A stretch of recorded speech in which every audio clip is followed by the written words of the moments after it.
भाई last class तक कुछ क्वेश्चंस करे थे हमने इन्वॉल्विंग प्लेट्स पर। इस न्यूमेरिकल को सॉल्व करो।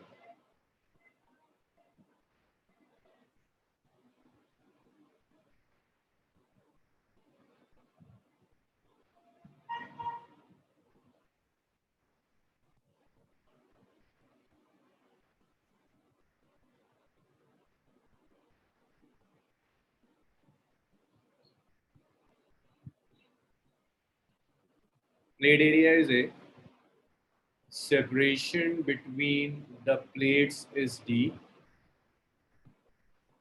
यहाँ डायलेक्ट्रिक K1 है, यहाँ डायलेक्ट्रिक आपने फिल किया हुआ है डायलेक्ट्रिक कांस्टेंट K2। प्लेट की जो लेंथ है, length of the plate is capacitance calculate करो।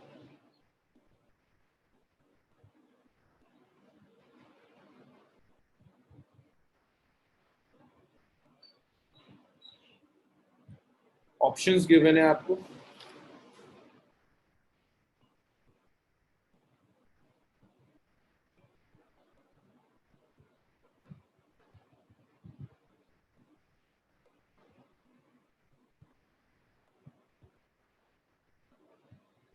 अच्छा, थोड़ा सा ना डेटा भी गिवन है।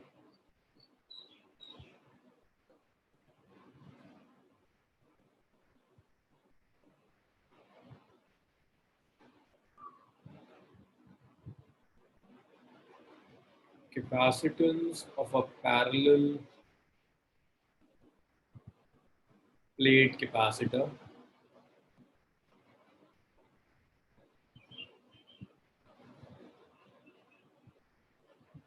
with plate area A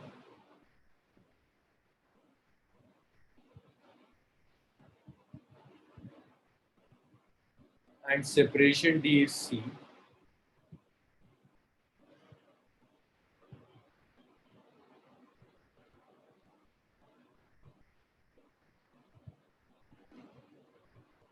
space between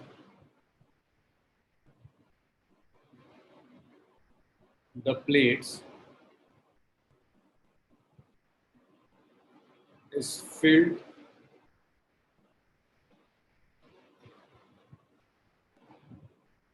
with two dielectrics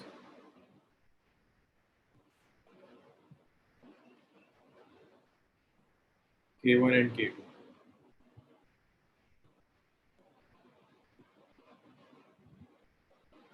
K1 and K2.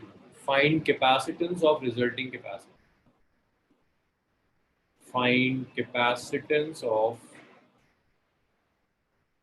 resulting capacitor.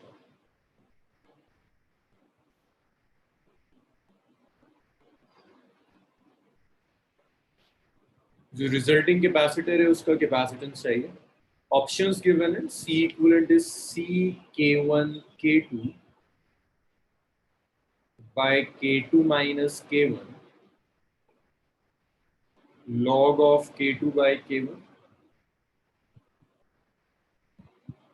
Option B is C equivalent is CK1 K2 by K2 plus K1 log of K2 by K1।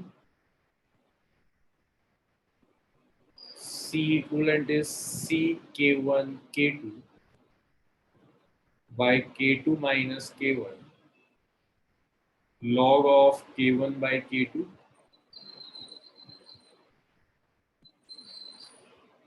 CK1 K2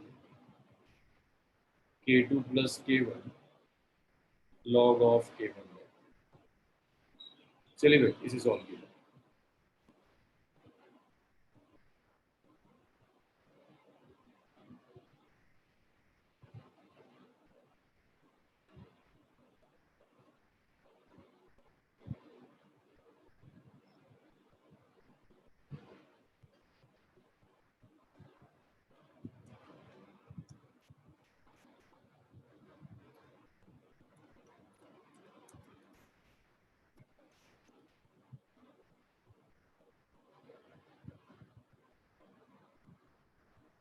solve कीजिए sir.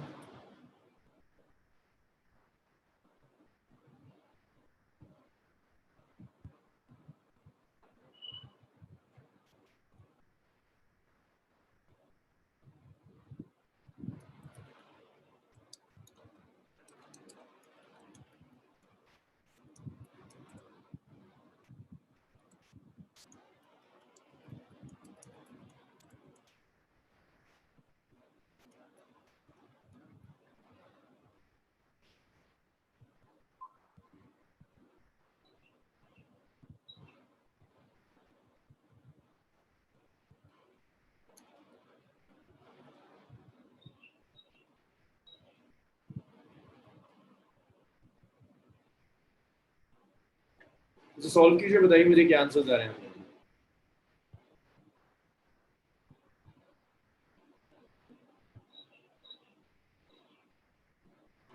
B हो गया।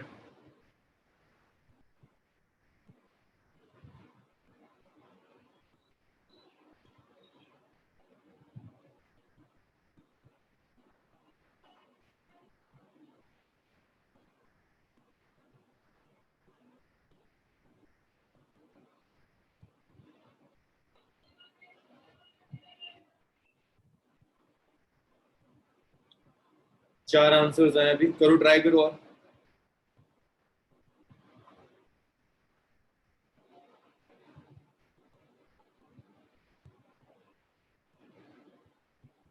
हाँ जोहेब, पहले तो ये decide करना है कि डिवाइड क्या हो रहा है। सेपरेशन डिवाइड हो रहा है ना। सेपरेशन डिवाइड होता है तो कैपेसिटर सीरीज में होते हैं।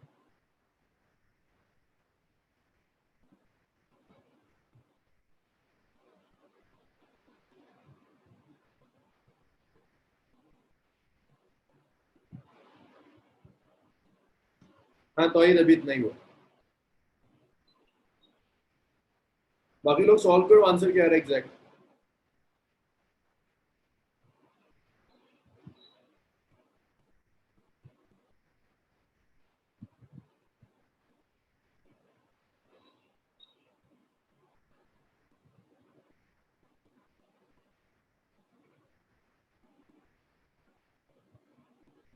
और कुछ आंसर।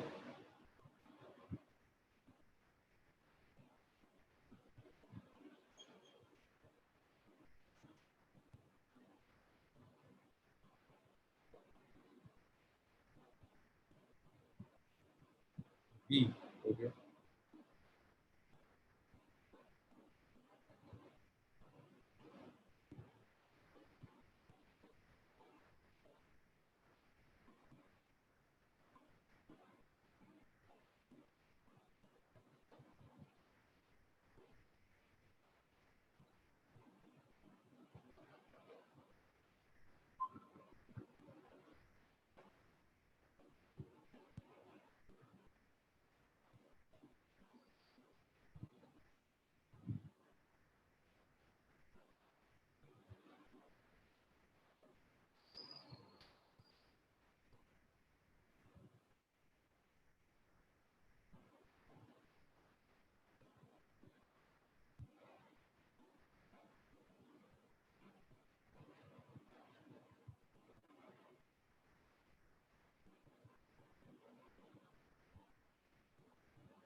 चलो भाई सुनो।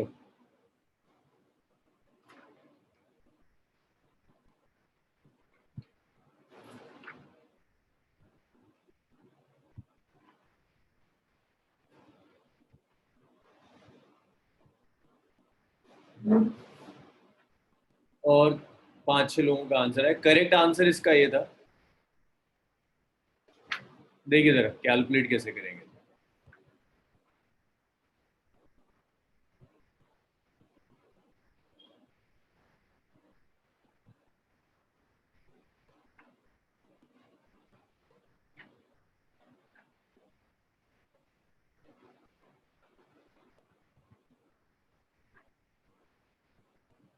तो ऐसे क्वेश्चंस के लिए पहले ये सोचो कि दो कैपेसिटर्स बन रहे हैं, एक कैपेसिटर नंबर 1, एक कैपेसिटर नंबर 2। इन दोनों कैपेसिटर्स में सेपरेशन वेरी कर रहा है। देख रहा है यहाँ सेपरेशन कम है, फिर सेपरेशन बढ़ता जा रहा है, यहाँ सेपरेशन कम है, सेपरेशन बढ़ता चला जा रहा है। तो सेपरेशन वेरी कर रहा है। तो सेपरेशन वेरी करेगा तो आपको इंटीग्रल की जरूरत है। आप क्या करोगे, यहाँ पर एक स्मॉल एलिमेंट लोगे, आपने यहाँ एक स्मॉल एलिमेंट कंसिडर किया ऐसे,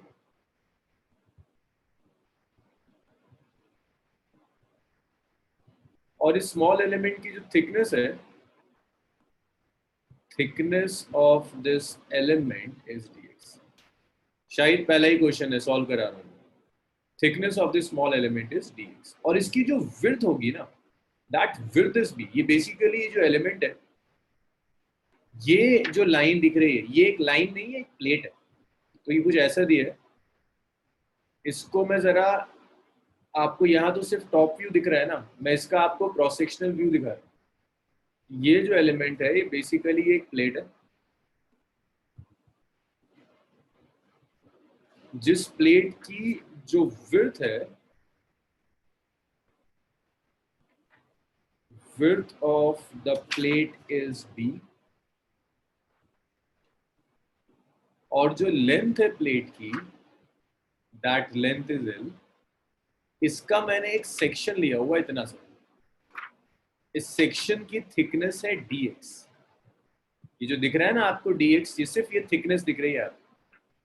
बाकी ये जो सेपरेशन है, सेपरेशन b है। मतलब ये जो आपको एक लाइन दिख रही है, जस्ट लाइन नहीं है, इट्स अ कंप्लीट प्लेट जिसकी कुछ डेप्थ भी है, इट्स डेप्थ इज b। तो ये जो dx जो आएगा, इसका एरिया हो जाएगा, it's area will be b। इस एंगल को आपने कुछ थीटा अज्यूम कर लिया, आपने ये अज्यूम कर लिया कि ये जो स्मॉल एलिमेंट आपने लिया है, ये एक एंड से कुछ एक्स सेपरेशन पर। तो ये जो वर्टिकल सेपरेशन है, ये वर्टिकल सेपरेशन देखो, बेस दिए है, एंगल दिए है, वर्टिकल सेपरेशन हो जाएगा एक्स tan थीटा। और यहां पर ये जो वर्टिकल सेपरेशन है, ये वर्टिकल सेपरेशन हो जाएगा d minus x tan, d minus x tan।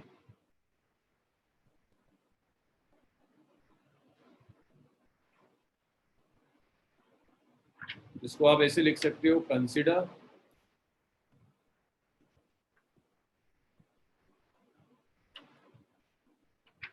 N elemental capacitor, एक नहीं दो ले, दो कैपेसिटर्स ले,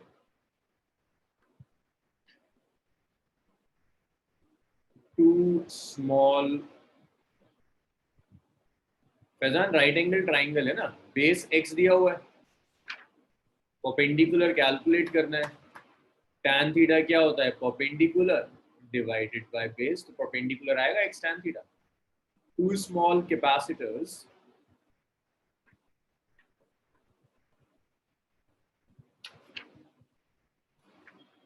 of area,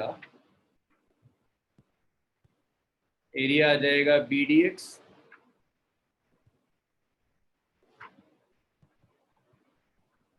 having dielectrics K1 and K2। भाई ज्योमेट्री समझ में आ रही, आपको दो प्लेट्स दी हुई है। मैं फिर कह रहा हूँ, ये लाइन जो दिख रही है ना आपको, ये बेसिकली प्लेट्स है। ऐसी एक प्लेट दी हुई है जिसकी लेंथ L है, जिसकी विड्थ ब्रेथ B भी हुई। ये ऐसे यहाँ यहाँ ले जाके मैंने इसे ड्रॉ किया। तो मैंने एक स्मॉल एलिमेंट ले लिया, सिर्फ इतना इतना लिया है मैंने, इतना कैपेसिटर। ये जो मैंने कैपेसिटर लिया है, इसका एरिया कितना है, BDX। एक कैपेसिटर ऊपर हो जाएगा, एक कैपेसिटर नीचे हो जाएगा। ऊपर वाले के कैपेसिटेंस को DC2 कह देते हैं, नीचे वाले के कैपेसिटेंस को DC1 कहते हैं। ये जो कैपेसिटेंस है, इसे हम DC1 कहते हैं। अब मुझे जरा बताना शुरू करो, ये समझ में आया, इतनी ज्योमेट्री समझ में आ रही है सबके? और ये सोचने की कोशिश करना है कि जब आप कैलकुलेट कर रहे थे तो आप क्या गलतियां कर रहे थे। ज्योमेट्री तक क्लियर है सबका? अच्छा अमान, जरा मुझे बताओ DC1 कितना होगा? अमान, DC1 अर्षद, दो प्लेट्स दी हैं कैपेसिटर्स की, डाइलेक्ट्रिक आपने ऐसे कर कर कुछ ऑब्लिक करके फिल किया हुआ है, नीचे डाइलेक्ट्रिक K1 है, ऊपर डाइलेक्ट्रिक K2 है, आपसे कह रहा है कैपेसिटेंस निकालिए पूरे। तो ये जो एक प्लेट दी है, ये प्लेट ये रेक्टेंगल है जिसकी लेंथ L है और ब्रेथ B है। फैजान समझने की कोशिश करो, लेंथ L है, ब्रेथ B है। मैंने क्या किया, यहाँ पर एक स्मॉल पोर्शन कंसिडर कर लिया। ये जो पूरे कैपेसिटर्स थे इसका एक स्मॉल पोर्शन कंसिडर कर लिया। एक कैपेसिटर इतने पोर्शन से बचेगा, बनेगा, एक कैपेसिटर यहाँ से बन गया, दूसरा कैपेसिटर इतने पोर्शन से बचेगा, एक ये कैपेसिटर बना और एक ऊपर वाला कैपेसिटर। नीचे वाला जो कैपेसिटर बना उसका कैपेसिटेंस क्या होगा, epsilon naught A by D। ये जो नीचे वाला कैपेसिटर बन रहा है इसका आप कैपेसिटेंस निकाल सकते हैं। प्लेट एरिया कितना है, ये है प्लेट एरिया, एक साइड dx दूसरी साइड b, तो एरिया कितना आ गया BDX। यहाँ डाइलेक्ट्रिक K1 भरा हुआ है, यहाँ डाइलेक्ट्रिक K2। तो ये ऐसे करके दो कैपेसिटर्स हैं, एक ये प्लेट, एक प्लेट ये है और एक प्लेट ये है, और सेपरेशन इन प्लेट्स के बीच में d minus x tan theta. फिर उसके बाद एक और है, एक प्लेट यहाँ है, एक प्लेट यहाँ है, इन प्लेट्स के बीच में जो सेपरेशन है that is x tan theta. यहाँ डाइलेक्ट्रिक K1 फील्ड है, यहाँ डाइलेक्ट्रिक K2। भाई अब क्लियर है फैजान?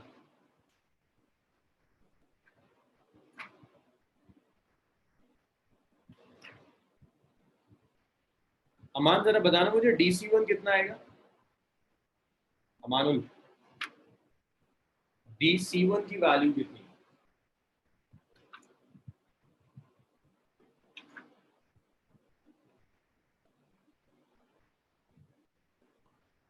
ये इसकी बात करो जोएब।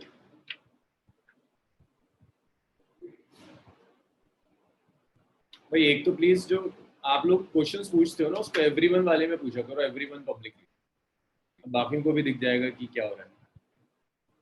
ये जो प्लेट दिखा रहा हूँ ना मैं अमान, ये लाइन नहीं है, ये कैपेसिटर की प्लेट है। ये प्लेट रेक्टेंगुलर होती है, ये वाली प्लेट रेक्टेंगुलर प्लेट है जिसकी लेंथ L है और इस प्लेट की विड्थ B है। और इस प्लेट में से मैंने इतना सेक्शन कट किया हुआ है, इतना। तो जो सेक्शन मैंने कट किया है ना, इसकी लेंथ dx है, विड्थ b है, जो अंदर है जो दिख नहीं रही है आपको, उसको मैं यहाँ दिखा रहा हूँ। ऐसा है ना, आपको सिर्फ ये वाला पोर्शन दिख रहा है, आपको सिर्फ ये दिख रहा है, ये जो अंदर का पोर्शन है नजर नहीं आ रहा, जिसे मैं यहाँ ड्रॉ करके DC1 जाहिद ने बताया, अमीन ने कुछ बताया। देखो DC1 कितना है, K1।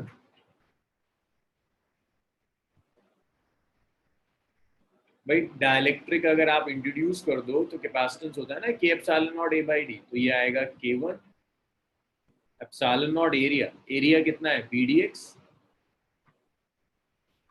Divided bye D। First वाले में सेपरेशन कितना है, x tan थीटा।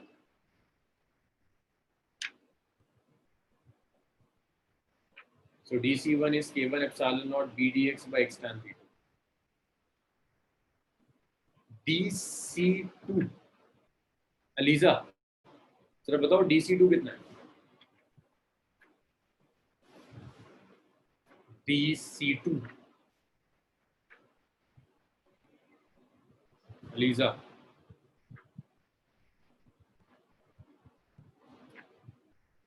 ऊपर वाला जो आप कैपेसिटर ले रहे हो इसका कैपेसिटेंस कितना होगा अलीजा?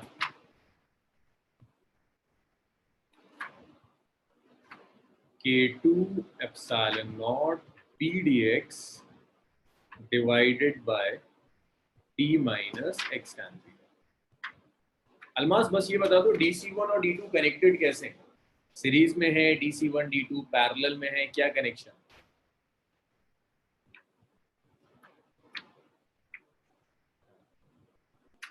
DC1 और DC2 सीरीज में, पैरेलल नहीं है। तो ये पैरेलल तब होते हैं जब एरिया डिवाइड होता है, सेपरेशन डिवाइड होता है।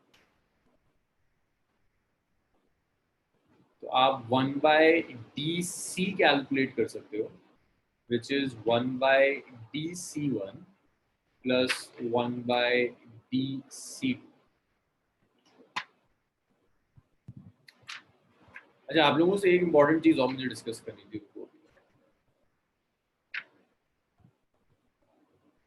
1/dc is 1/dc1, इसको इन्वर्स कर देते हैं। सो dx tan theta divided by k1 epsilon naught d dx, plus इसको रिवर्स कर देते हैं, it's d minus x tan theta divided by k2 epsilon naught d dx। तो 1/dc is, देखो इन दोनों में कुछ कॉमन आ जाएगा, epsilon naught d dx common आ जाएगा, 1/epsilon naught d dx common आ गया, ये बच गया x tan theta divided by k1 plus d minus x tan theta divided by k2। So 1/dc आ गया, it's 1/epsilon naught d dx k1 k2 LCM, इसको इधर मल्टीप्लाई करो तो ये आ जाएगा k2 x tan theta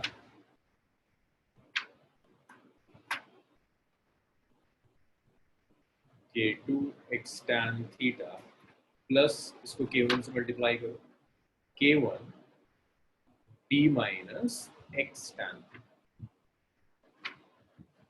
so 1/dc आ गया,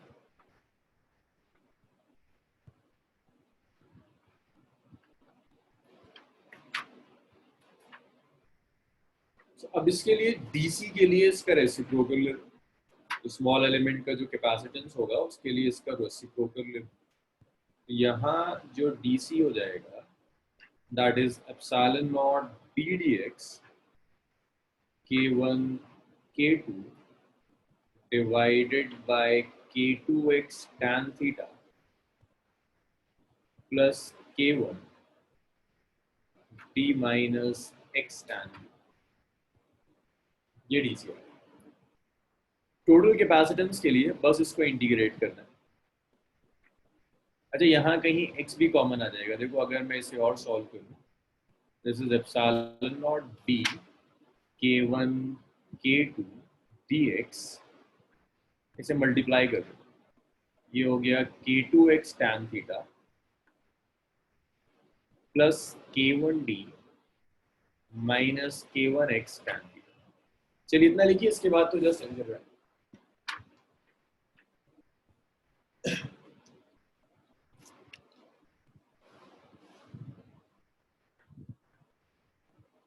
इतना हो जाए बताओ मुझे, फिर इसे इंटीग्रेट करना।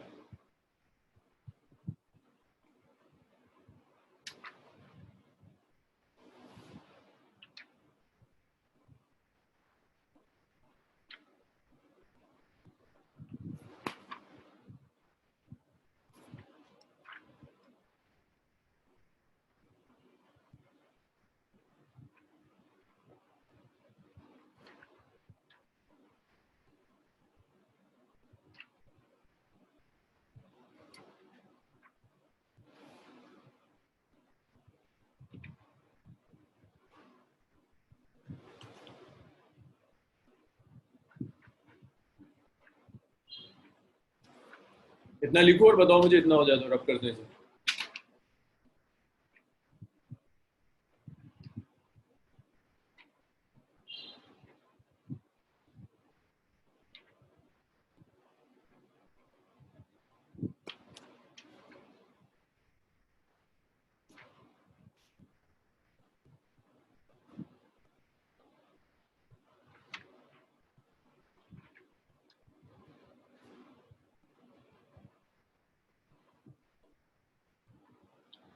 ओके, अब देखो सिर्फ इंटीग्रेट करना रह गया और कोई सिंपल सा इंटीग्रल।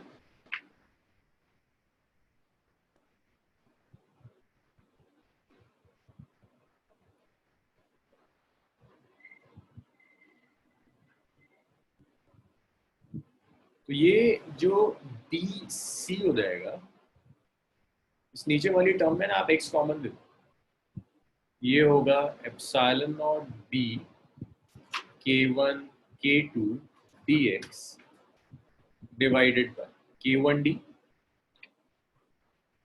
प्लस x कॉमन ले लो, तो ये बच गया, in fact x tan theta common आ जाएगा,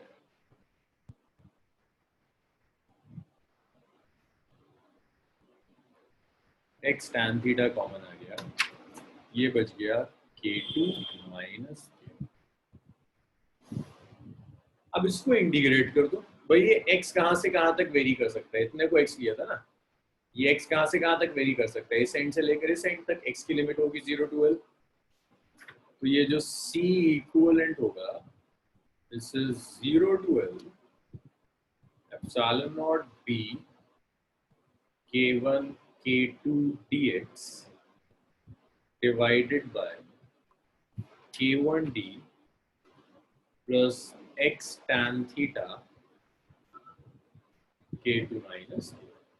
अब इसे जब आप इंटीग्रेट करोगे ना, तो इसे इंटीग्रेट 1/x का इंटीग्रल 1 log x होता है, पहले तो कांस्टेंट्स बाहर ले जाओ, epsilon naught b k1 k2 बाहर चला जाएगा, इसे बच जाएगा 0 to L it's dx bye it's k1d x tan theta k2 minus k।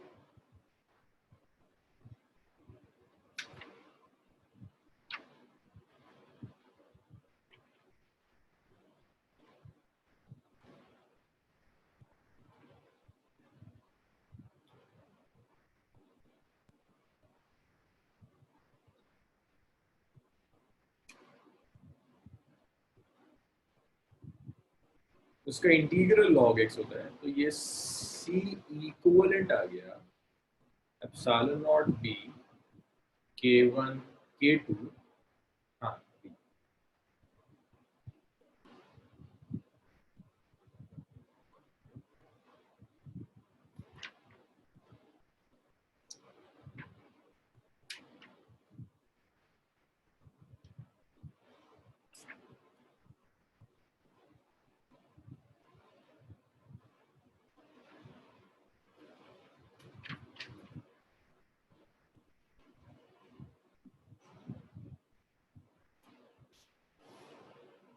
k1 k2 भाई 1/x का इंटीग्रल log x होता है,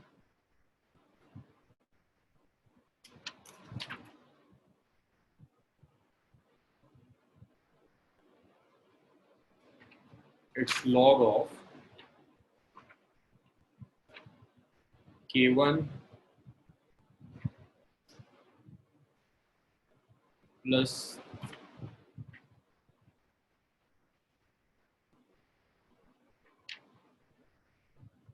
log of k1d plus x tan theta k2 minus k1,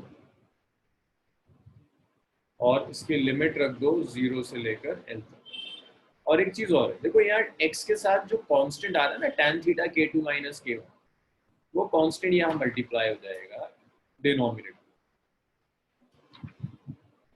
अगर 1/x होता सिर्फ तो log x होता, x के साथ कोई कांस्टेंट आ रहा है उसे डिवाइड में लेते, जैसे डिफरेंशिएशन में मल्टीप्लाई में जाता है, इंटीग्रल में डिवाइड में जाता है। अब जस्ट आप लिमिट्स रख दीजिए, so this is epsilon naught b k1 k2 k2 minus k1 tan theta, it's log of k1d, x की जगह अपर लिमिट रख दो L tan theta k2 minus k,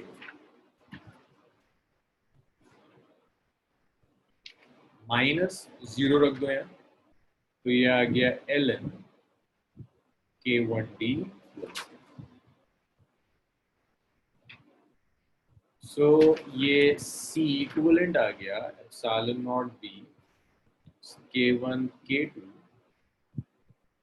bye k2 minus k1 tan theta, it's log a minus log b, इसे आप लिख सकते हैं log of k1d plus L tan theta k2 minus k1 divided by k1। तो ये solve हो गया। आप बस tan थीटा की जगह देखो, यहाँ से आप tan थीटा है ना एंगल, इसे लिख सकते हो d by L. tan theta की जगह हर जगह d बाय एल रख दो, और जहां epsilon naught a by d आ रहा हो उसकी जगह c लिख दो। ऑप्शन ए करेक्ट आंसर है, आप सॉल्व हो जाएगा। कितना लिखे?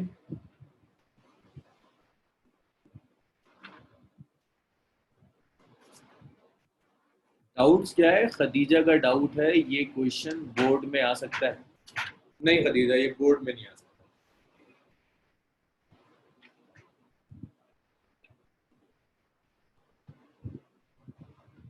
अच्छा, लीजा का भी यही क्वेश्चन, नहीं बोर्ड्स में नहीं है।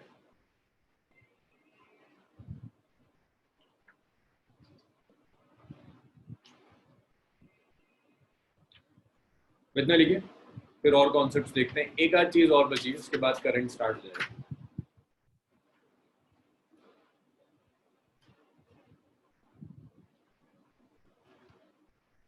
अमान ये पूरा नहीं आएगा, मतलब मुझे समझाने में बहुत वक्त लग जाता है।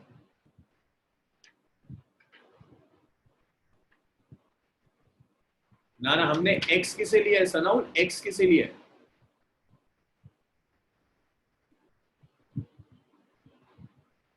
x तो हमने लेंथ के लॉन्ग लिया है ना सनाउल, इसीलिए लेंथ के लॉन्ग इंटीग्रेट करेंगे।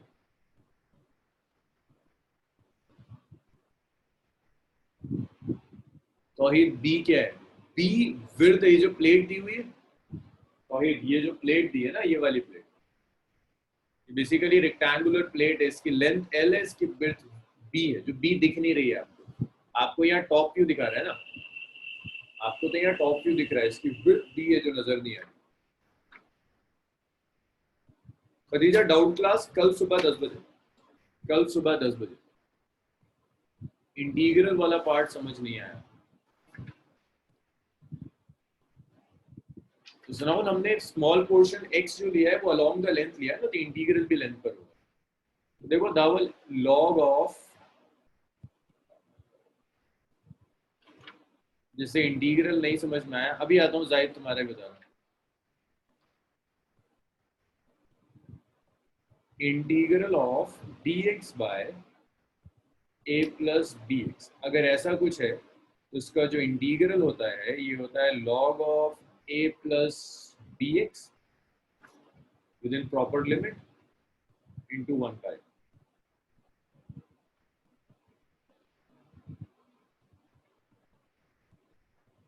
जैद कल 10 बजे ही आया, उसके बाद b कैसे आया?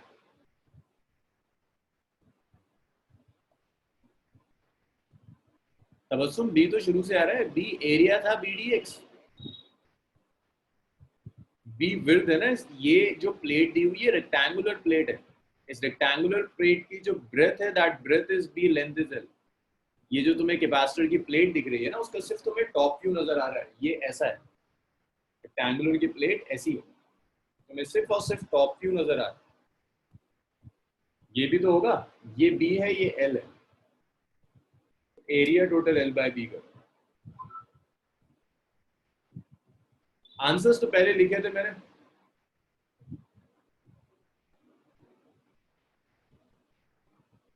अभी आएगा ना जब तुम c लिखोगे, इसीलिए तो कहा है c is epsilon naught a by d, तो c आएगा epsilon not be L by D. तो जहां तुम्हारा बी एल बनेगा उसकी जगह तुम a लिख दोगे, वहां से c चला जाएगा भावन।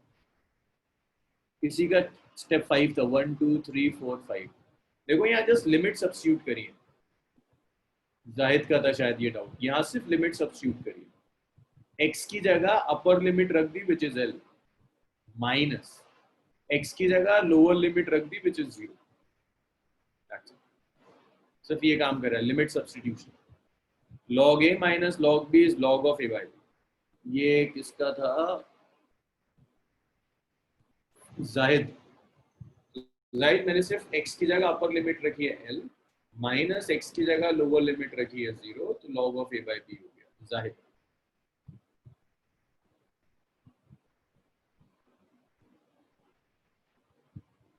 3D व्यू नहीं मिल रहा मुझे इसका, मिल तो जाएगा, घंटों लग जाएंगे मुझे 3D व्यू दिखाने में। ये रहा 3D व्यू खदीजा, ये रहा 3D व्यू, ये रहा, ये 3D व्यू है इसका। तुम्हें ये नजर आ रहा है?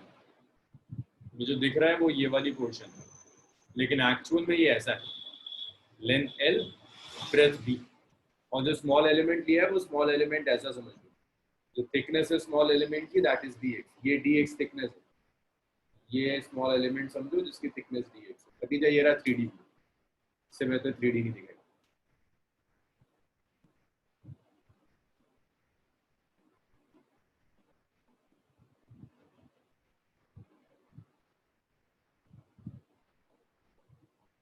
तो स्क्रीन तो मैंने हटाई है ना, इसलिए नहीं आ रही।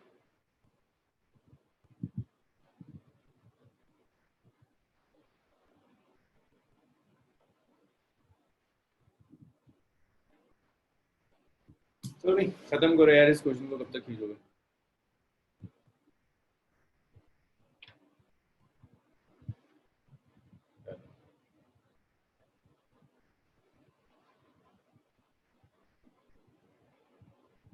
चलो भाई इसे रब करते हैं, नेक्स्ट वीक।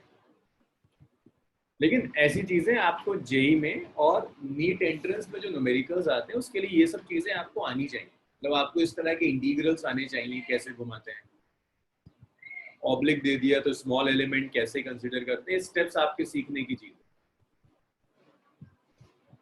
न्यूमेरिकल्स, अब जैसे कुछ लोग परेशान है ना कि जेई स्कूल में आता है नहीं आता है, जेई में तो न्यूमेरिकल रटने की चीज नहीं है।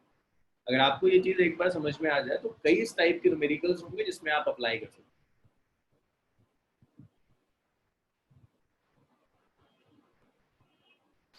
लास्ट इक्वेशन, शायद लास्ट इक्वेशन ये तो log a minus log b है ना, इसे लिख सकते हैं ना log of a by B. शायद log a minus log b को log of a by B लिख सकते हैं, तो मैंने बस वही काम किया, log a minus log b को log of a by B. चलो जी, खत्म हुआ। देखो सर्किट्स में बाकी सब हो गया, सिर्फ एक कहानी रह जाती है और वो है किरचॉफ।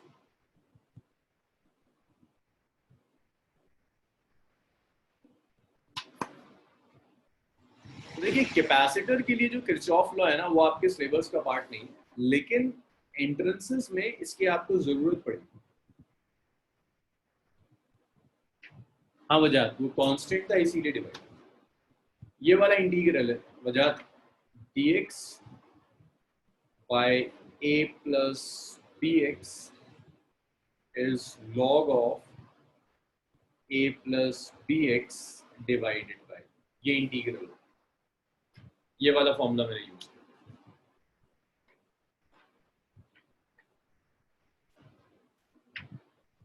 सो किरचॉफ लॉ देखो, तो किरचॉफ लॉ डायरेक्ट सिलेबस का पार्ट नहीं है, इवन बहुत सारी टेक्स्ट बुक्स हैं जिन्होंने कैपेसिटर के लिए किरचॉफ लॉ डिस्कस भी किया है।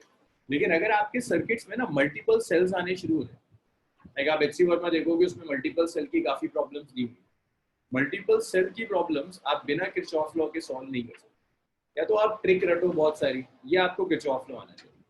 एक चीज और है, सीरीज एंड पैरेलल कॉम्बिनेशन जो हमने पढ़ा है वो लॉज नहीं है, मेथड्स हैं, कभी एप्लीकेबल होंगे, बहुत ऐसी कंडीशंस होंगी जब वो मेथड्स एप्लीकेबल नहीं होंगे। हमेशा सीरीज एंड पैरेलल से रिजल्ट नहीं आते। व्हीटस्टोन ब्रिज देख लो, बैलेंस्ड है तो सीरीज और पैरेलल से आंसर आ गया, अगर वही व्हीटस्टोन ब्रिज अनबैलेंस्ड हो जाए तो आप सीरीज एंड पैरेलल से आंसर कैलकुलेट नहीं कर सकते। सो अल्टीमेट जो लॉ है ना सर्किट एनालाइज करने का, that is Kirchhoff. Kirchhoff mathematician था, किरचॉफ ने दो लॉज दिए, पहला है किरचॉफ जंक्शन लॉ,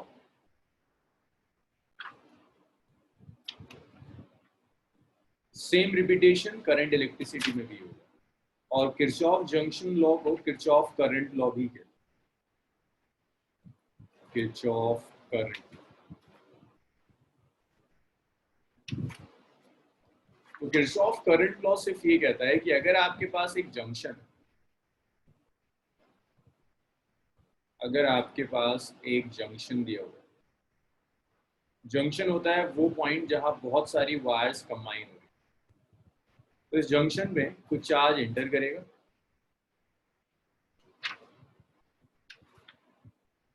कुछ चार्ज बाहर चला जाएगा। सो किरचॉफ जंक्शन लॉ सिर्फ ये कहता है कि चार्ज कंजर्व है, जंक्शन पर चार्ज का कोई लॉस नहीं हो सकता, न जंक्शन कोई चार्ज जनरेट करेगा, क्रिएट करेगा। दैट मीन्स जितना चार्ज जंक्शन में एंटर करेगा उतना ही चार्ज जंक्शन से लीव करेगा। तो किरचॉफ जंक्शन लॉ के कई स्टेटमेंट्स हैं। पहला स्टेटमेंट आता है चार्ज एंटरिंग जंक्शन,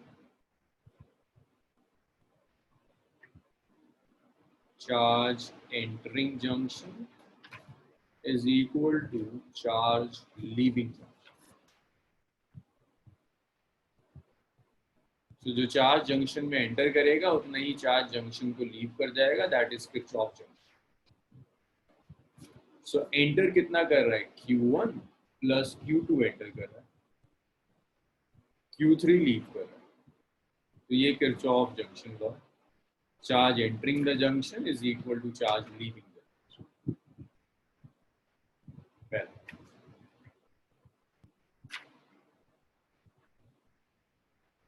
दूसरा, इसी चीज को आप ऐसे भी कह सकते हो कि algebraic sum of all the currents, इसको आप ऐसे भी लिख सकते हैं algebraic sum of all the currents at the junction is zero. इसी स्टेटमेंट को आप ऐसे भी लिख सकते हैं algebraic sum of all currents at junction is zero.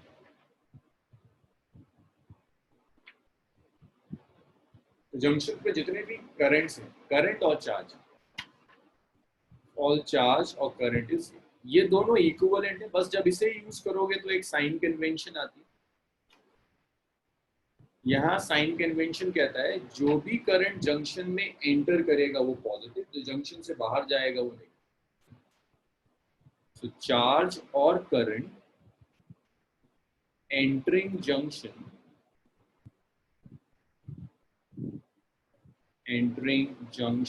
is positive, charge leaving the junction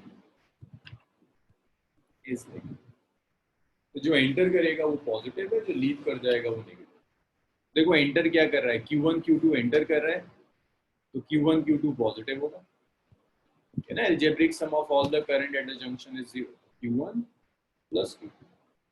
Q3 leave कर रहा है तो Q3 नेगेटिव होगा, minus Q3 equal, Q3 right में ले जाओ, it's Q1 plus Q2 is equal to, दोनों एक ही चीज। तो आप ऐसे लिखो charge entering the junction is equal to charge leaving the junction, या आप ऐसे लिखो algebraic sum of all the charges at the junction is zero. दोनों स्टेटमेंट सही है। कितना लिखी,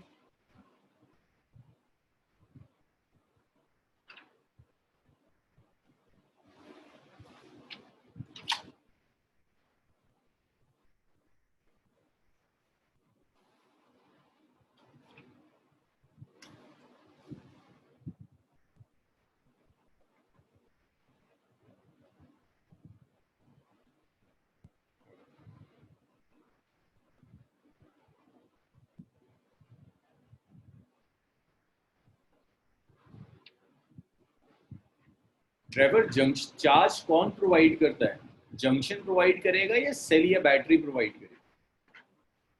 जंक्शन कोई सेल तो नहीं है, कोई बैटरी नहीं है, तो ये चार्ज प्रोवाइड नहीं कर सकता। जंक्शन कोई कैपेसिटर नहीं है, चार्ज स्टोर नहीं कर सकता, तो यहाँ कोई चार्ज का लॉस नहीं होगा, चार्ज कंजर्व रहना चाहिए। It's based on conservation of charge, this is based on conservation of charge.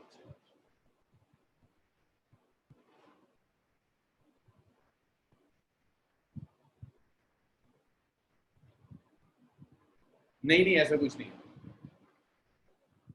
नहीं, हमारे तीनों वायर का रेजिस्टेंस होने की कोई जरूरत नहीं, कुछ भी हो सकता है। जितना एंटर चार्ज का है, चार्ज जितना एंटर करेगा उतना लीव करेगा, रेजिस्टेंस कुछ भी हो।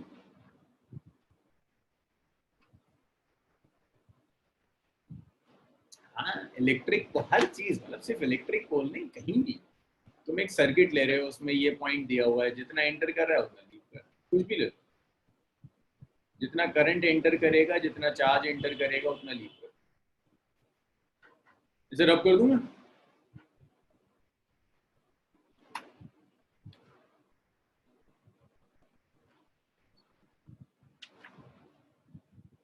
नेक्स्ट देखिए, सेकंड है किरचॉफ वोल्टेज लॉ।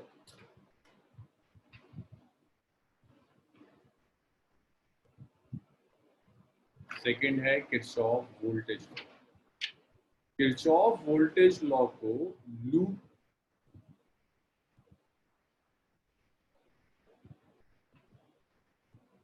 लॉ भी कहते हैं। देखो लूप लॉ का क्या मतलब है, अगर मैं आपको एक क्लोज लूप दे दूं,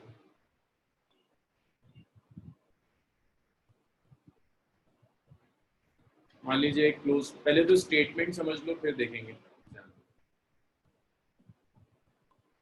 तो किरचॉफ वोल्टेज लॉ कहता है एल्जेब्रिक सम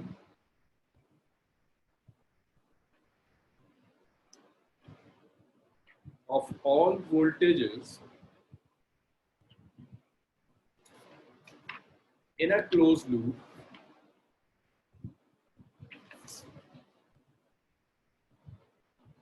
is zero। अगर आपको एक क्लोज लूप दी हुई है, उस क्लोज लूप में जितने भी वोल्टेजेस होंगे सबका एल्जेब्रिक सम जीरो। अब यहाँ भी एक साइन कन्वेंशन यूज करते हैं।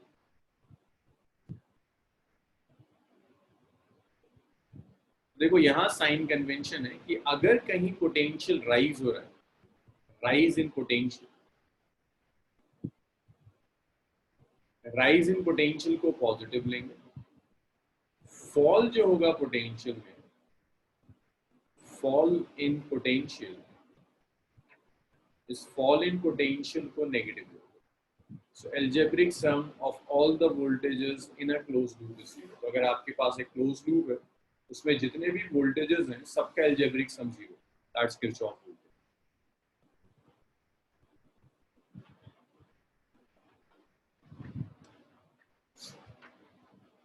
देखिए इसके एग्जांपल्स देखिए, जैसे आपको एक सेल दिया होगा, the EMF of the cell, आप इस सेल में ऐसे मूव करते हो, पहले नेगेटिव टर्मिनल आता है फिर पॉजिटिव, तो पहले लोअर टर्मिनल है फिर हायर टर्मिनल है। तो यहाँ जो पोटेंशियल डिफरेंस होगा, देखो अगर आप ये डायरेक्शन है मूवमेंट का, आप जिस तरह से सर्किट में मूव करो, फिलहाल बहुत ज्यादा टेंशन मत लेना कि मूवमेंट का डायरेक्शन सेट कैसे करो। आपको अगर दिया हुआ है कि किस डायरेक्शन में मूव करना है, तो सेल में पहला नेगेटिव टर्मिनल आया, दूसरा पॉजिटिव, तो राइज हो रहा है, राइज को पॉजिटिव लेते हैं, ईएमएफ पॉजिटिव। इसी तरह से इसी सेल में अगर एक पॉजिटिव है दूसरा नेगेटिव, एक हायर और लोअर, और आप ऐसे जा रहे हो, पहले हायर टर्मिनल है उसके बाद लोअर टर्मिनल, देखो जरा यहाँ राइज हो रहा है फॉल हो रहा है।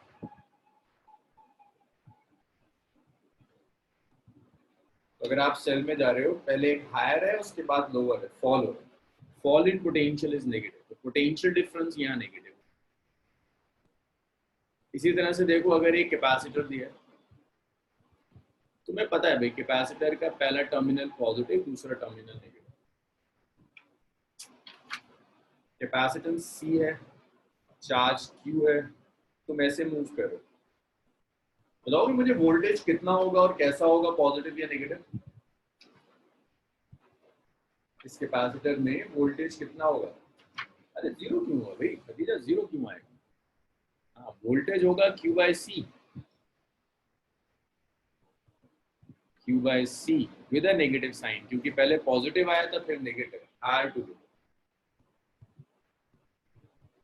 इसी तरह से एक एग्जांपल और देखो, एक ये रहा कैपेसिटर, ये नेगेटिव ये positive, capacitance C, charge Q भी है इसके अंदर, तो जो वोल्टेज होगा नेगेटिव से पॉजिटिव प्लस क्यू,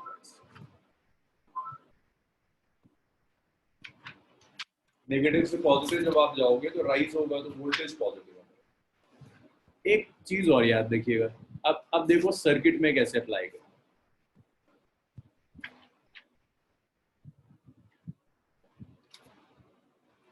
मान लीजिए मैंने आपको ये सर्किट दे दी,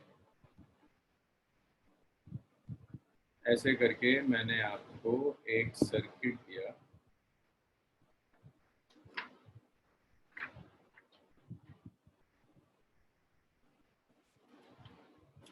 इस सेल का ईएमएफ E1, इस सेल का ईएमएफ E2, ये कैपेसिटेंस C1, ये कैपेसिटेंस C2। मेरे पास जगह खत्म हो गई, इतना लिख लो जल्दी से, फिर देखते हैं यहाँ किरचॉफ लॉ अप्लाई कैसे करें। तब तक किसी का कोई डाउट है तो बताओ मुझे, अगर इसमें कहीं कोई डाउट है तो मुझे बताइए।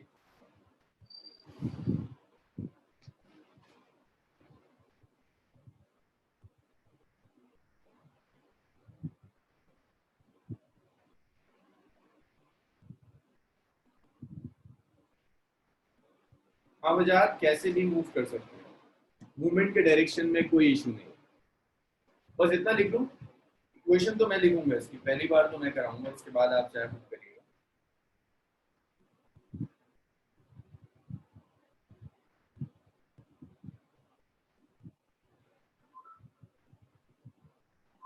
बेसिकली आपके जो मूवमेंट का डायरेक्शन होगा, हाँ तो अभी अभी करता हूँ, याद है मुझे।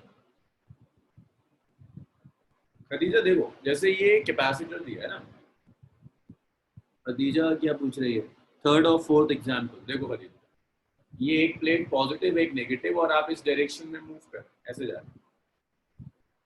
जब आप इस डायरेक्शन में जाओगे, पहला पॉजिटिव आया दूसरा नेगेटिव, चार्ज Q है, कैपेसिटेंस C है, वोल्टेज होता है Q बाई C। अब आपको बस ये डिसाइड करना है कि वोल्टेज पॉजिटिव है या नेगेटिव। जो आपको मूवमेंट का डायरेक्शन है उसमें पहला कैपेसिटर पॉजिटिव है, दूसरा कैपेसिटर नेगेटिव। तो अगर ये पॉजिटिव नेगेटिव है तो पोटेंशियल डिक्रीज होगा, दिख रहा है ना, high to lower, fall in potential, fall negative. याद देखो, चार्ज Q स्टोर्ड है, कैपेसिटेंस C है, वोल्टेज कितना होता है Q बाई C। अब तुम्हें सिर्फ ये डिसाइड करना है कि पॉजिटिव या नेगेटिव, ऐसे जा रहे हो, पहले नेगेटिव आ रहा है फिर पॉजिटिव आ रहा है, नेगेटिव मींस लोअर फिर हायर, लोअर टू हायर का क्या मतलब है, राइट, इसलिए पॉजिटिव। खदीजा आया कुछ समझ में?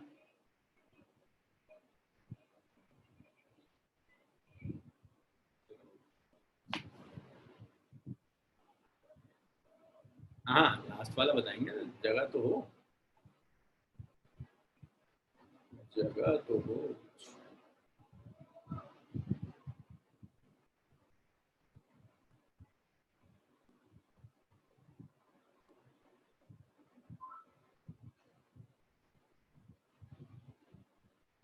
तो भाई देखो, अब इसमें कुछ चीजें सीखनी है तुम्हें।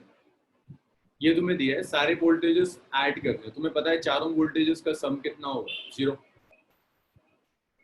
तो चॉप वोल्टेज लॉ यही कहता है, इसका voltage, voltage means EMF, capacitor के अक्रॉस वोल्टेज, ये ईएमएफ और ये, इन चारों का सम 0 होना चाहिए। अब इन्हें ऐड करने के लिए पूरे सर्किट लूप में किसी एक डायरेक्शन में मूव करना है, या तो आप क्लॉकवाइज जाएंगे या आप एंटी क्लॉकवाइज, चॉइस आपकी है, कैसे भी जाओ। मैं दोनों तरह से करके दिखाऊंगा, पहले क्लॉकवाइज चलते हैं, ऐसे चलते हैं, ऐसे चलते हैं। कुछ नाम दे दिया लूप को, ये लूप ए कह दिया, इसे लूप नंबर बी कह दिया, इसे लूप नंबर सी कह दिया और इसे डी कह दिया। तो पहले हम कंसीडर करते हैं loop A B C. Clockwise anticlockwise आपकी चॉइस है, आप किसी को भी क्लॉकवाइज ले सकते हैं, किसी को भी एंटी क्लॉकवाइज। उसकी टेंशन मत लेना कि मैं सिर्फ क्लॉकवाइज ले रहा हूँ, आप, मैंने क्लॉकवाइज लिया आप एंटी क्लॉकवाइज ले लीजिए, आंसर पे कोई इफेक्ट नहीं पड़ेगा, आंसर सेम। अभी कौन पूछ रहा है, अब क्या पूछ रहा है, जो है सर वोल्टेज 0 होगा क्योंकि वर्क डन 0 होगा क्लोज पाथ। हाँ गुड, जो है यही रीजन है। यहाँ इलेक्ट्रिक फोर्सेस है ना, इलेक्ट्रिक फोर्सेस आर कंजर्वेटिव, इसीलिए क्लोज पाथ में वर्क डन 0 होगा। जो तुमने पूछ ही लिया है, तो ये कंजर्वेशन ऑफ एनर्जी शो कर रहा है। कैसे कंजर्वेशन ऑफ एनर्जी शो कर रहा है, मैं जरा इक्वेशन लिखनी सिखा दूं जो है तब। हाँ बाकी तुम सही कह रहे हो, इसको आप ऐसे भी इंटरप्रेट कर सकते हो, क्लोज पाथ में वर्क डन कंजर्वेटिव फोर्स की वजह से 0 होता है, और यहाँ इलेक्ट्रिक फोर्सेस इन्वॉल्व है, विचार करना। तो देखो मैंने क्लॉकवाइज ले लिया लूप का डायरेक्शन, ये मेरी चॉइस है कि मैं क्लॉकवाइज लूं या मैं एंटी क्लॉकवाइज। लेकिन एक बार इसे मैंने क्लॉकवाइज ले लिया ना, तो अब देखो पोलैरिटी, कैपेसिटर, अब चार्ज जब मूव करता है तो चार्ज मूव करता है हायर पोटेंशियल से लोअर पोटेंशियल। दोबारा सुन लो, चार्ज हमेशा मूव करेगा हायर पोटेंशियल से लोअर पोटेंशियल। तो जो कैपेसिटर की पहली प्लेट आ रही होगी वो पॉजिटिव होगी, कैपेसिटर की जो दूसरी प्लेट आएगी वो नेगेटिव, चार्ज की डायरेक्शन। जैसे यहाँ देखो चार्ज ऐसे मूव कर रहा है ना, पहली जो प्लेट आई वो पॉजिटिव, दूसरी प्लेट नेगेटिव। सेल की तो पोलैरिटी है, कुछ करने की जरूरत नहीं है। देखो चार्ज ऐसे जाएगा ऊपर, चार्ज हमेशा मूव करता है हायर पोटेंशियल से लोअर पोटेंशियल। तो ये पहली प्लेट पॉजिटिव, दूसरी प्लेट। पहले तो ये बताओ प्लेट्स की पोलैरिटी डिसाइड करना समझ में आया सबको? कोई ऐसा जिसको परेशानी हो उसमें? सबको प्लेट्स की पोलैरिटी डिसाइड करना समझ में आया? ये किसी को परेशानी है? परेशानी है तो ये समझ में आया? रिपीट करो तो देखो पाएगा, ये ऐसे गया चार्ज और ऐसे करके ये नीचे आ रहा है। ये एरो मेरी मर्जी है, क्लॉकवाइज एंटी क्लॉकवाइज जैसा लेना चाहो वैसे ले लो। लेकिन जब चार्ज मूव करेगा ना, चार्ज हमेशा मूव करता है हायर पोटेंशियल से लोअर पोटेंशियल। तो जो पहली प्लेट आएगी वो प्लेट पॉजिटिव होगी, जो दूसरी प्लेट जाएगी वो नेगेटिव। चार्ज कुछ क्यों मूव कर रहा है पूरे सर्किट में? कहीं ब्रांचिंग तो है नहीं कि चार्ज चेंज हो। पहली प्लेट पॉजिटिव, दूसरी नेगेटिव। फिर यहाँ देखो एरो ऊपर जा रहा है, क्लॉकवाइज है ना। पहली जो प्लेट आएगी वो पॉजिटिव, दूसरी नेगेटिव। जरूरी क्यों लेते हैं पहली पॉजिटिव दूसरी नेगेटिव? रीजन सिर्फ इतना है, चार्ज फ्लो करता है हायर से लोअर। फायदा अब आया यहीं पर और आगे। अब फायदा देखो तुम्हें समझ में आ गया तो मुझे कुछ चीजें बता दी जाओ। जैसे ये जो सेल है, फैजान पिटेगा?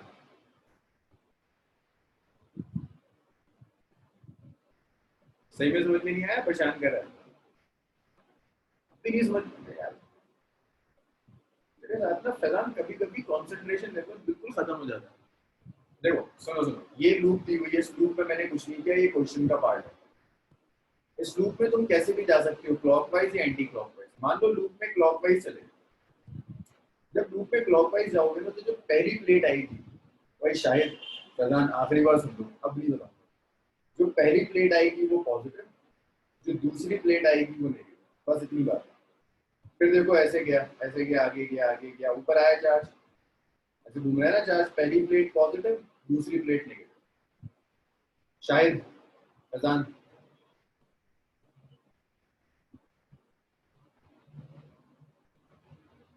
आ गया। अब एक चीज और बताओ, चल शायद ये बताओ, क्या इसमें ब्रांचिंग हो रही है? चार्ज घूम रहा है तो क्या ब्रांचिंग है? चार्ज डिवाइड होगा? शायद क्या चार्ज डिवाइड होगा? देखो मान लो सेल से कुछ चार्ज क्यू चला, इस कैपेसिटर में चार्ज क्यू होगा और इस कैपेसिटर में भी चार्ज क्यू होगा। सारे वोल्टेजेस देखो। जोया पूछ रही है अगर एंटी क्लॉकवाइज ले तो सर कोई डिफरेंस नहीं आएगा। जोया एंटी क्लॉकवाइज भी लेके देखें। ऐसे चलते हैं हायर से लोअर। बता दो ईएमएफ पॉजिटिव होगा कि नेगेटिव होगा?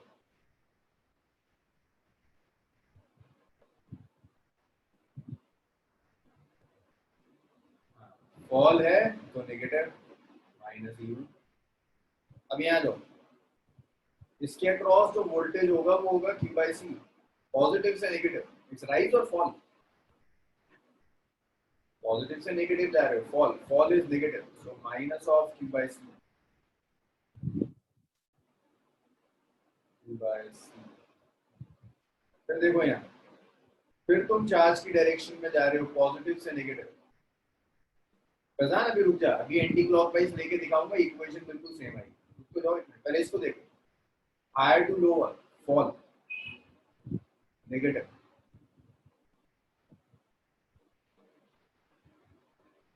फिर यहाँ देखो पॉजिटिव से नेगेटिव जा रहे हो, पहली प्लेट पॉजिटिव, दूसरी नेगेटिव, फॉल।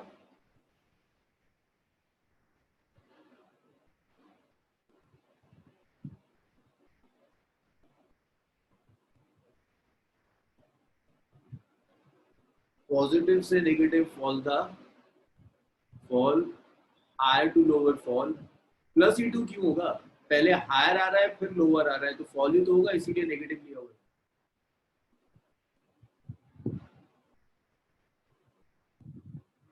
फिर हायर से लोअर जाओगे तो फिर फॉल होगा जो नेगेटिव।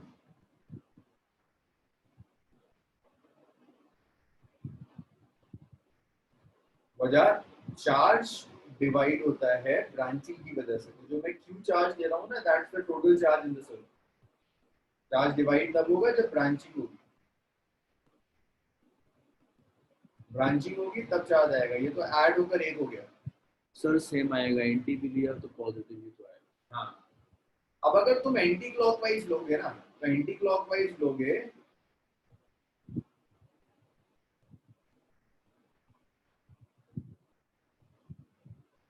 ये जीरो नहीं होगा, सारे साइन तो सेम। हाँ खदीजा देखो, ये जो मैंने डायरेक्शन लिया है ना, ये वाला एग्जैक्ट क्या है वो ये देखकर डिसाइड करना बड़ा मुश्किल है। मतलब सिर्फ इसको देखकर डिसाइड करना कि एग्जैक्ट पोलैरिटी होगी, ये हम एज्यूम करते हैं, ये अजम्पशन है जो हमने लिया हुआ, ये अजम्पशन है। फाइनली क्या डायरेक्शन होगा वो चार्ज का साइन बताएगा।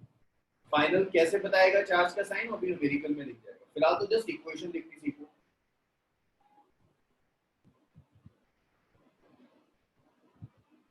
हाँ वजह देखो, एक से Q1 निकलेगा बिल्कुल, दूसरे से Q2 निकलेगा, लेकिन कोई ब्रांचिंग नहीं है ना, तो सर्किट में जो चार्ज घूमेगा वो एक नेट चार्ज घूम रहा होगा सर्किट। सर्किट में जो चार्ज घूमेगा वो नेट चार्ज होगा। नहीं नहीं नहीं नहीं नहीं, इसलिए नहीं कह सकते। वोल्टेज तो हर हाल में जीरो होगा पूरे सर्किट के अंदर। जब आप सारे वोल्टेजेस को ऐड अप करोगे तो नेट वोल्टेज तो हर हाल में जीरो आएगा। दो बैटरी है ना। चलो ये हो गया। अब इसी लूप के अंदर एंटी क्लॉकवाइज घूम दो, ऐसे कह दो,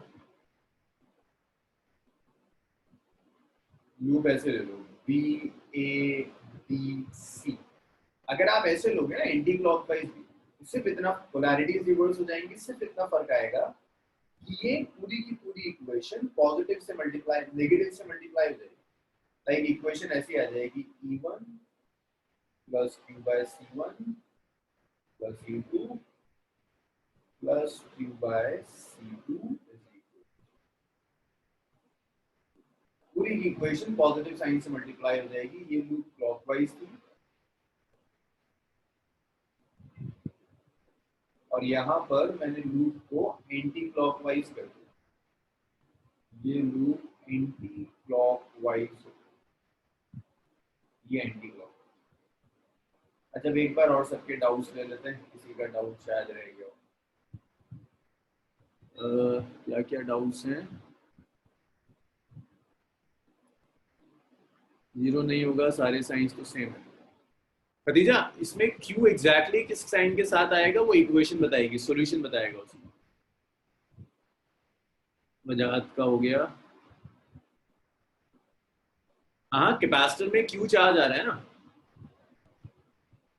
कैपेसिटर में Q चार्ज आ रहा है, पूरे सर्किट में जो चार्ज घूम रहा है वो Q है, वही चार्ज कैपेसिटर में स्टोर हो गया।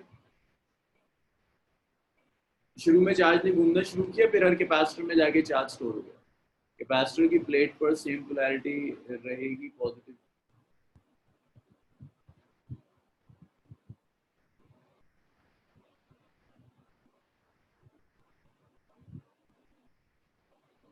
ये सीरीज और पैरेलल दोनों में से किसी में नहीं है खदीजा। हाँ पोलैरिटी चेंज हो जाएगी, एंटी क्लॉकवाइज में एक पॉजिटिव हो जाएगा एक नेगेटिव हो जाएगा। जब आप उल्टी इक्वेशंस लिखोगे तो सब कुछ पॉजिटिव आना शुरू हो जाएगा। हाँ जोया, एंटी क्लॉकवाइज में राइज हो। चलो एंटी क्लॉक, अरे भाई एंटी क्लॉकवाइज लोगे ना तो सही कह रहे हो कि पोलैरिटी तो रिवर्स ही हो जाएगी। अरे देखो यहाँ, अगर इसमें मैं एंटी क्लॉकवाइज ले लूं,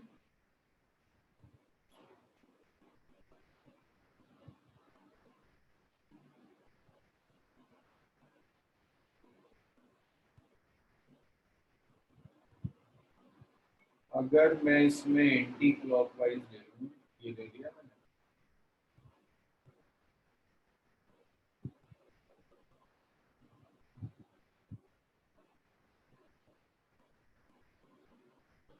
आप ऐसे घूमोगे ना, ऐसे लेके जाना चाहते हैं ना चार्ज।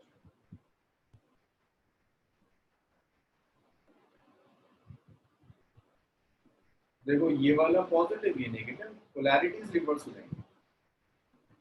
ये नेगेटिव, पोलैरिटीज रिवर्स हो जाएंगी, पॉजिटिव नेगेटिव के साइन रिवर्स हो जाएंगे। अब देखो लेकिन सर्किट में ना एग्जैक्टली चार्ज किस डायरेक्शन में जाएगा वो आप यहाँ से डिसाइड नहीं कर सकते, मतलब वो सिर्फ देख कर नहीं डिसाइड कर सकते, वो डिसाइड करेगी ये सब इक्वेशन। यहाँ से Q अगर पॉजिटिव आ गया दैट मींस आपने जो डायरेक्शंस लिए थे वो सेम है, Q अगर नेगेटिव आ गया तो डायरेक्शंस हमने जो लिए थे एग्जैक्ट डायरेक्शन उसका ऑपोजिट। इक्वेशंस बनानी आई थी,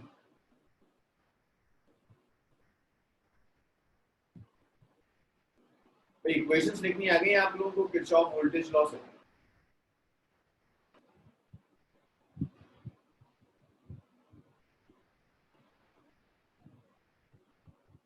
और ये बेस्ड है कंजर्वेशन ऑफ एनर्जी,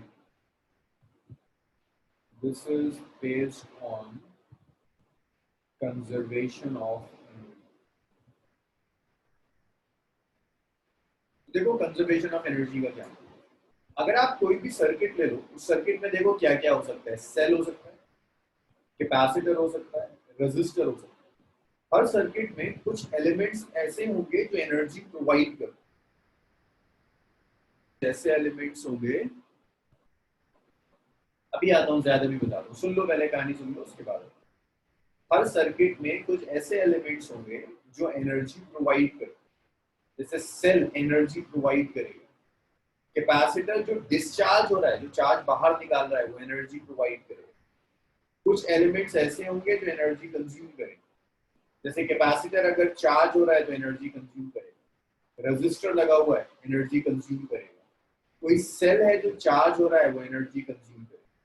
तो किरचॉफ वोल्टेज लॉ सिर्फ ये कहता है कि सिस्टम ने जितनी एनर्जी प्रोवाइड करी होगी उतनी ही एनर्जी कंज्यूम भी करेगा, जितनी एनर्जी प्रोवाइड करेगा उतनी ही कंज्यूम भी करेगा। That is Kirchhoff voltage conservation of energy. Means अगर एक सेल और एक कैपेसिटर है, जितनी एनर्जी सेल ने प्रोवाइड करी उतनी एनर्जी कैपेसिटर ने स्टोर करी, दैट्स कंजर्वेशन ऑफ एनर्जी। जरा देखो एंटी क्लॉकवाइज में ऐसे घूम जाओगे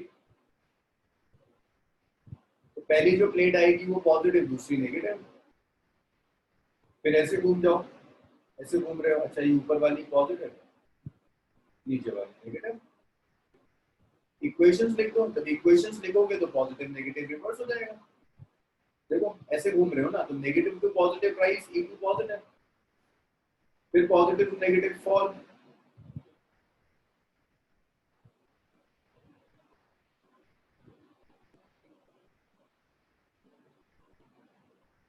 अच्छा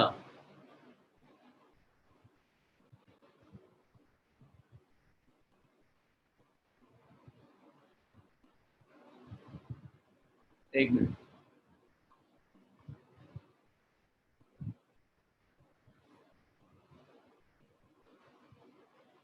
एक मिनट, एक मिनट।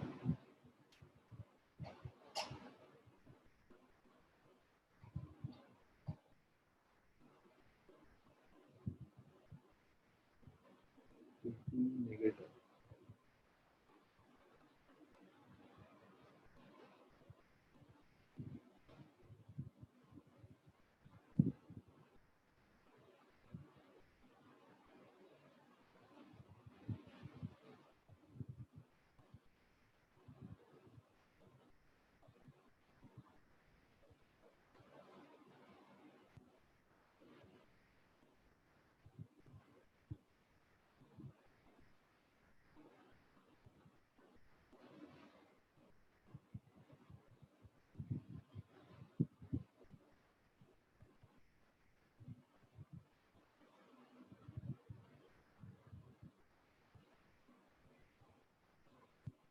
नहीं इसमें सिर्फ एक प्रॉब्लम है, जो मैंने सेल कंसीडर करे ना, ये सेल गलत पोलैरिटी में कंसीडर कर लिया।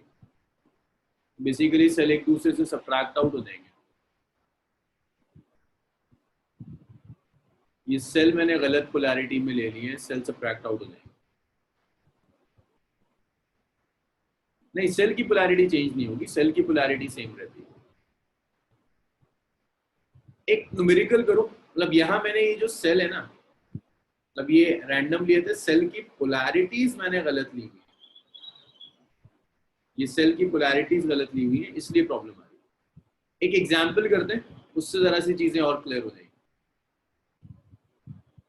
ना ना ना डायरेक्शन नहीं, एग्जाम्पल करते हैं, उससे जरा सी ये प्रॉब्लम सॉल्व हो जाएगी। हाँ इसे लिख लो, इसे लिख लो। अभी एक एग्जाम्पल करते हैं, एग्जैक्ट पोलैरिटी जहाँ गिवन होगी वहां ये प्रॉब्लम होगी।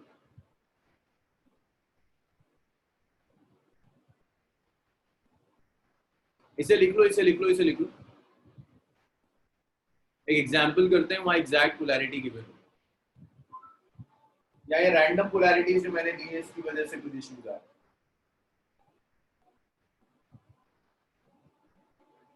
इतना लिख लो तो बताओ, क्वेश्चन करते हैं इसमें।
This is 2 volt.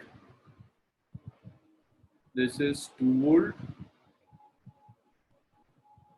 This is 2 microfarad. This is 2 microfarad.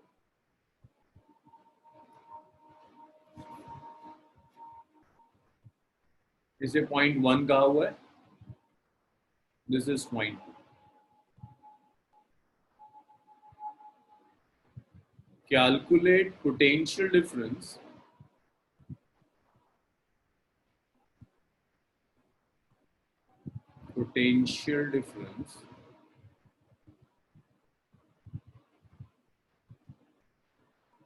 between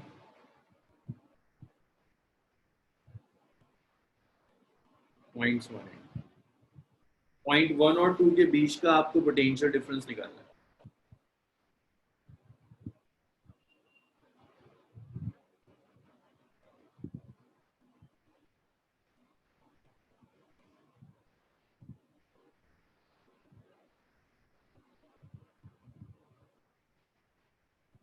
capacitance given नहीं है, तो पहले कैपेसिटेंस निकालेंगे, फिर पोटेंशियल डिफरेंस निकालेंगे.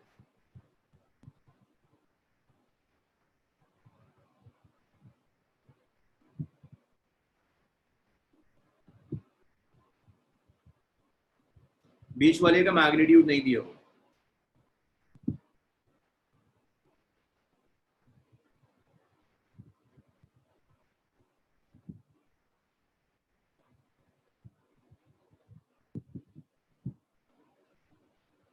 भाई इतना लिख लो तो बताओ, क्वेश्चन रब करते हैं, भी शुरू करते हैं.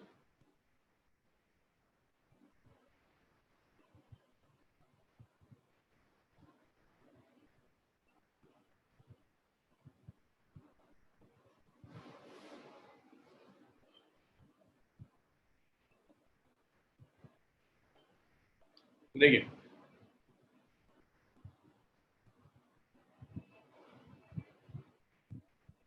अब आपको चार्ज का डिवीजन लेना है. किसी भी एक सेल से स्टार्ट कर लो. मान लो ये सेल है, इस सेल से कुछ चार्ज आया Q.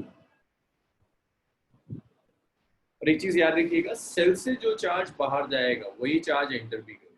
जो भी सेल से बाहर जा रहा है घूम फिर कर डिवाइड होकर दोबारा सेल में चार्ज Q बन जाएगा. सो देखो यहाँ तक कोई ब्रांचिंग नहीं, कोई ब्रांचिंग नहीं, यहाँ तक चार्ज Q1 आया, कोई ब्रांचिंग नहीं, यहाँ तक Q1 आया. अब दिख रहा है दो पाथ हो गए, चार्ज दो पार्ट्स में डिवाइड हो जाएगा. ऊपर कुछ चार्ज गया, मान लो Q2, यहाँ कितना बचेगा ब्रांच है, Q1 आया था, Q2 चला गया, बचा कितना ये बच गया Q1 माइनस Q. ये Q1 माइनस Q2 आगे जाएगा, अभी जो लास्ट जंक्शन होता है ना, ये वाला, ये चेक पॉइंट है। देखो इन दोनों को कंबाइन होकर कितना बन जाना चाहिए, Q1। देखो अगर चेक करें, यहां से आ रहा था Q2 और यहां से जो चार्ज घूम पर आ रहा है that is Q1 minus, cancel हो गया, क्या बचा Q1। तो जो चार्ज बाहर गया था दोबारा वही चार्ज एंटर कर, दिख रहा है ना। इसको और इसको ऐड कर कर Q1 बन जाना चाहिए, तो इसे और इसे ऐड कर कर Q1 बन गया, दैट मीन्स आप सही जा रहे हो। अगर ये Q1 ना होता दैट मीन्स हमने डिवीजन में कोई प्रॉब्लम करी है। पहला स्टेप होता है स्टेप 1, डिवीजन ऑफ चार्ज। ये बताओ समझ में आया।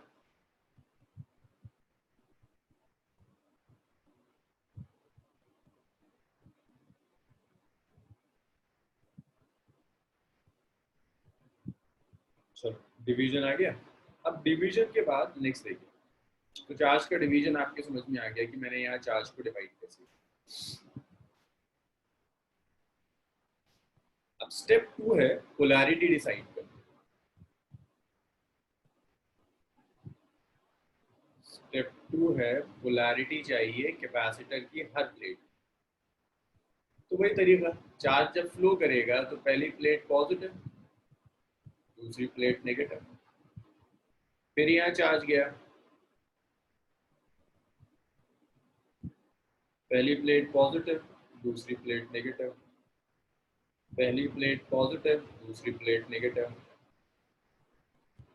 खैर ये तो कैपेसिटर है, ये सेल दिया हुआ इससे कोई फर्क नहीं पड़ेगा। अब इसके नाम भी दे दो लूप्स के कुछ,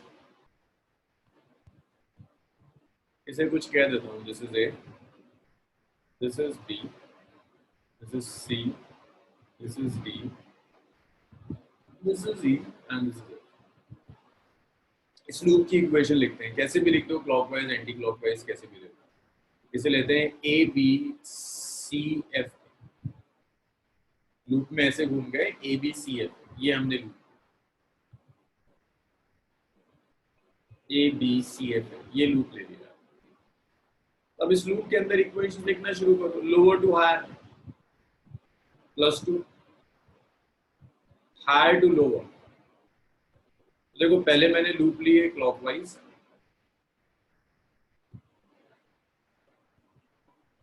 lower to higher, fall minus of Q1/2, फिर ऊपर चले जाओ lower to higher, minus Q2 by, इसके कैपेसिटी को C कह दो, Q2/C। याद रखना ये माइक्रोफेरेड है, जो डिनोमिनेटर में 2 आ रहा है दैट इज 2 माइक्रोफेरेड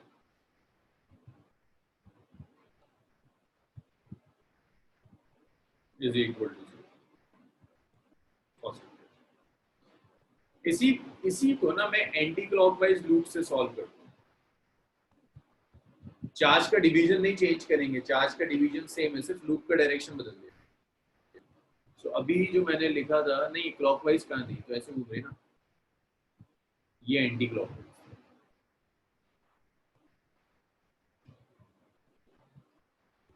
ये लूप थी एंटी क्लॉकवाइज। अब इसी में क्लॉकवाइज लूप ले लो,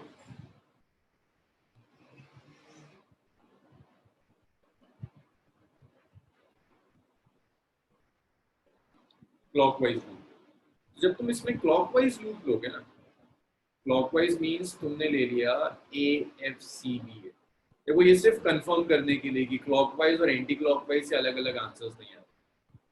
ए एफ सी बी ए से एफ जाओगे, देखो फॉल है, फॉल इज नेगेटिव,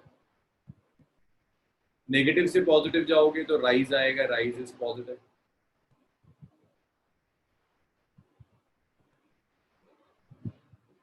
सी से बी जाओगे, लोअर टू हायर, राइज आएगा, that rise is positive, Q1/2 microfarad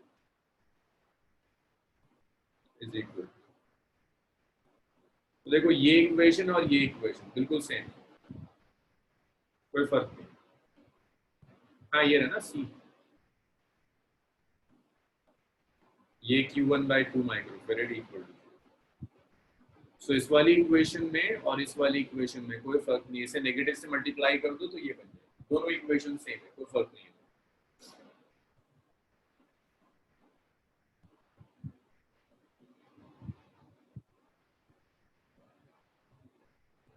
सो अगर चार्ज का डिवीजन हर बार चेंज नहीं करेंगे, चार्ज का डिवीजन अगर सेम है तो आप लूप क्लॉकवाइज लें या एंटी क्लॉकवाइज लें रिजल्ट से।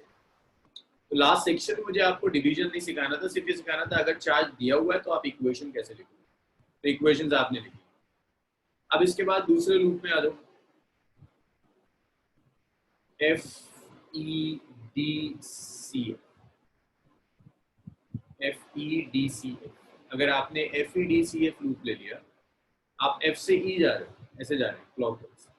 और एक चीज और, ये भी जरूरी नहीं है कि अगर ये एंटी क्लॉकवाइज है तो दूसरा एंटी क्लॉकवाइज ही हो।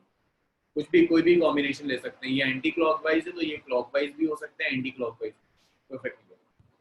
तो higher to lower fall -2, lower to higher rise. देखो यहाँ चार्ज कितना जा रहा है, Q1 minus Q2, so it's plus Q1 minus Q2 divided by. फिर यहाँ जो positive to negative fall minus of Q2 by C is equal to 0, that is. तो इन दो इक्वेशंस में तीन वेरिएबल्स हैं Q1, Q2 और C। मुझे यहाँ से किसी तरह से Q2 कैलकुलेट करना और एक इक्वेशन और आप लिख सकते हो। देखो तीन वेरिएबल्स हैं, एक Q1, एक Q2, एक C। Q1, Q2, C। एक इक्वेशन और चाहिए। तीसरी इक्वेशन आप जंक्शन लॉ से बना सकते हो। यहाँ से जंक्शन लॉ,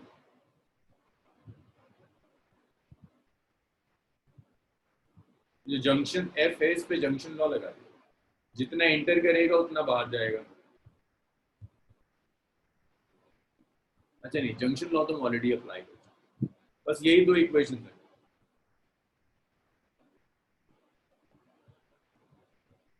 इन दो इक्वेशन से आपको Q2 कैलकुलेट करना।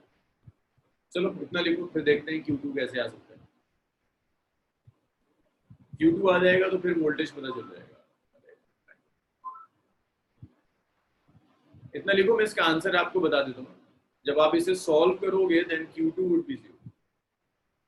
Q2 को C की टर्म्स में निकालने की कोशिश करो। C एक कांस्टेंट ले लो तो तुम्हारे पास वेरिएबल दो ही रह जाएंगे, Q1 और Q2। C कांस्टेंट होगा। Q2 को C की टर्म्स में कैलकुलेट करने की कोशिश। बजाय C की वैल्यू की जरूरत नहीं पड़ेगी, Q2 कैलकुलेट करो, Q2 विल बी 0। इसको इतना लिख लो। अब तो वेडनेसडे डिस्कस हो पाएगा। तो बस ये लास्ट मेथड था जो आपको सिखाना था।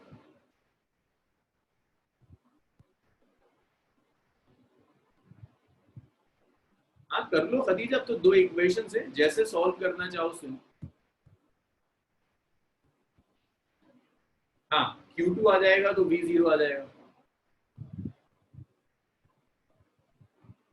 नहीं नहीं नहीं, सबको नहीं, नहीं अमान, सब नहीं।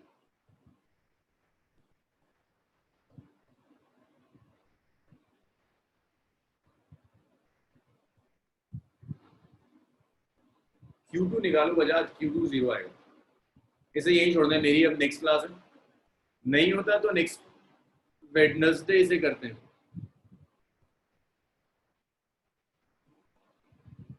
अच्छा हाँ भाई, डिस्कस ही करना था। इस बैच में अभी कुछ बच्चे हैं जिनका मेरे पास फोन आया था कि सर हम लॉकडाउन के बाद जब 7th में क्लास शुरू होंगी तो स्टार्ट करेंगे, तो बहुत जो आ भी रहे थे और कोई बहुत ज़्यादा लॉस नहीं होगा क्या। देखिएगा, अगर आप लॉकडाउन के बाद लाइक आप प्लान कर रहे हो अक्टूबर तक का गैप लेने का, शायद घर वर जाने का कुछ प्लान है, तो 3 महीने का गैप हो जाएगा, जुलाई अगस्त मिड जून और मिड सेप्टेम्बर। 3 महीने के गैप का मतलब है आपके 6 महीने पीछे चले जाओ। मतलब 3 महीने अगर आपने पेन नहीं चलाया ना, न्यूमेरिकल सॉल्व नहीं कराया, जो कुछ सीखा है वो सब भूल जाओगे, न्यूमेरिकल सॉल्विंग स्किल्स 0 पर आ जाएंगे। तो कुछ है शायद घर चले गए हो या शायद जाने वाले हो कि गाँव वाँव जाना था, खुल गया रास्ता। अगर आपने क्लासेस मिस करी, आप घर जाके कुछ नहीं करोगे तो 6 महीने पीछे चले जाओ। बस यही कहना था उन बच्चों से, मैं नाम लेके नहीं कहना चाहता, शायद आज आए हैं, एक तो है शायद अभी। तो ख्याल रखिएगा, अगर आप ऐसा कुछ प्लान कर रहे हैं कि गाँव वाँव जाकर 3-4 महीने की छुट्टी मनाना चाहते हो तो आप 6 महीने पीछे जाओगे सीधे। कम से कम 6 महीने पीछे हो जाओगे, सेशन बर्बाद हो जाएगा, क्योंकि सेशन तो मिड अगस्त में खुल ही जाएगा। ना नेक्स्ट ईयर एंट्रेंस में कुछ मिलेगा, ना कोई रिलैक्सेशन तुम्हें बोर्ड्स में मिलेगा।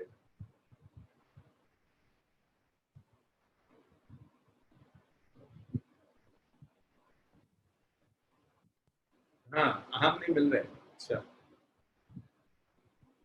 बहुत है, बहुत है जिन्हें लगता है कि अरे नहीं आता, हर जगह नेटवर्क नहीं आता यार। हमारा स्टाफ ही बैठा हुआ है, नाजिम साहब वगैरह, फराज बैठा है ऐसा जगह जहाँ नेटवर्क नहीं आता। कोई पूछ रहा था, फराज को याद कर रहा था, फराज जिस जगह है वहाँ नेटवर्क ही नहीं। डिसकंटिन्यू मत कर देना, 6 महीने पीछे चले जाओगे।